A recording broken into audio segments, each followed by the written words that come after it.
యాక్చువల్‌గా క్యాన్సర్‌లు విషయానికొస్తే prevention is better than cure అంటాం. బట్ ఇక్కడ ప్రివెన్షన్ తెలవదు. ఎందుకొస్తదో తెలవదు. సో రెండోది ఎర్లీ డిటెన్షన్ అనేది మన చేతుల్లో ఉంది ఇక్కడ.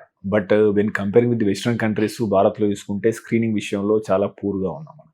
మెమోగ్రామ్ చేసుకునేవి తక్కువ మంది ఉన్నారు. సర్వైకల్ క్యాన్సర్ విషయంలో పాప్ స్మియర్ టెస్ట్ చేసుకునే వాళ్ళు తక్కువగా ఉన్నారు. స్క్రీనింగ్ పెంచాలంటే ఏం చేయాలి?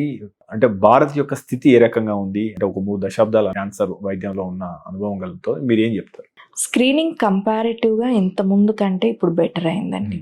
ఎందుకు అనంటే హెల్త్ ప్యాకేజెస్‌లో అన్నిట్లోనూ బేసిక్ స్క్రీనింగ్ టెస్ట్‌లో అంటే పాప్ స్మియర్, మ్యామోగ్రామ్ అన్నిట్లోనూ ఉంది. ఓకే. పిఎస్ఏ ఇలాంటివి చేస్తున్నాం కానీ అవి అంత కరెక్ట్‌గా అంటే క్యాన్సర్ ఉందా లేదా అని డిటెక్ట్ చేసే సెన్సిటివిటీ తక్కువ మిగతా టెస్ట్‌లకి.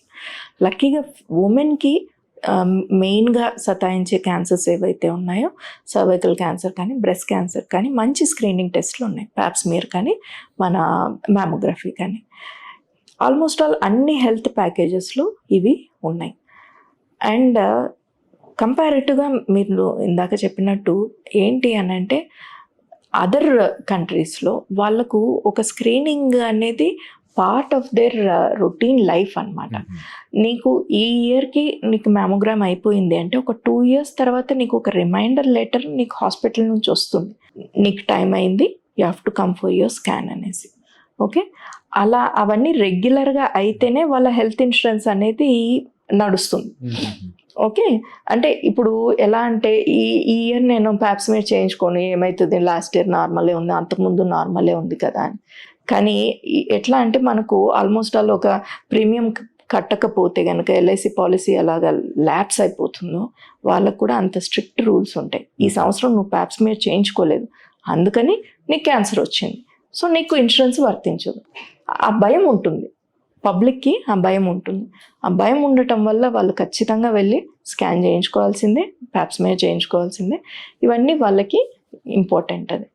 సో మన దగ్గర అంటిల్ అన్లెస్ మనం అలాంటి ఏదన్నా స్ట్రిక్ట్ గైడ్లైన్స్ తెస్తే కానీ తప్పించి రెగ్యులర్గా అందరికీ ఇంప్లిమెంట్ చేయటం అనేది మేబీ ఇప్పుడు పల్స్ పోలియోను ఇట్లాంటి ప్రోగ్రామ్స్ లాగా మనం చేయగలిగితే ఓకే. కానీ బట్ అట్లీస్ట్ అంతవరకు వెళ్ళకపోయినా కానీ మినిమం WHO గైడ్లైన్స్ ఇచ్చింది ఒకటి, పాప్ స్మియర్ ఎవ్రీ ఇయర్ చేయించుకోండి అని అంటే చాలామంది ఇష్టపడకపోవచ్చు, అంత అవసరం ఏముంది అనిపించు.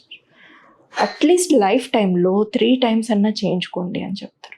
వరల్డ్ హెల్త్ ఆర్గనైజేషనే చెప్తుంది రెగ్యులర్గా వెళ్ళమంటే ఈవెన్ డాక్టర్స్ కూడా చేయించుకోవట్లేదు. సో అట్లీస్ట్ లైఫ్ టైంలో 3 పాప్ స్మియర్స్ చేయించుకోండి. 30 years, ఒక 5 years తర్వాత మళ్ళీ ఒక పాప్ స్మియర్, మళ్ళీ ఒక 5 years తర్వాత ఒక పాప్ స్మియర్. 100% క్లోజ్ కాకపోవచ్చు రెగ్యులర్ దానికంటే, కానీ 60 to 70% క్లోజ్ అన్న ఉంటుంది. సో ఇలాంటివి ముందు మనం స్టార్ట్ చేసి మనకు, అందుకని నేను ఇచ్చే ప్రతి ఇంటర్వ్యూలో కంపల్సరీ చెప్తాను అట్లీస్ట్ 3 పాప్ స్మియర్స్ అనేసి. సో అది చాలామంది ఇన్ఫ్లుయెన్స్ అయ్యి వచ్చి చేయించుకుంటూ ఉంటారు. ఇట్స్ నైస్ అసలు. ఇలాంటి అవేర్నెస్ టాపిక్స్ కానీ ఇలాంటి పెట్టడం వల్ల కాస్త బెటర్ అవుతుంది. మీరు తీసుకునే అదే మందులు, అదే నాణ్యమైన మందులు, కానీ సగం ధరకే. అవును, మెడ్ ప్లస్ బ్రాండ్స్ పై 50 to 80% తగ్గింపు.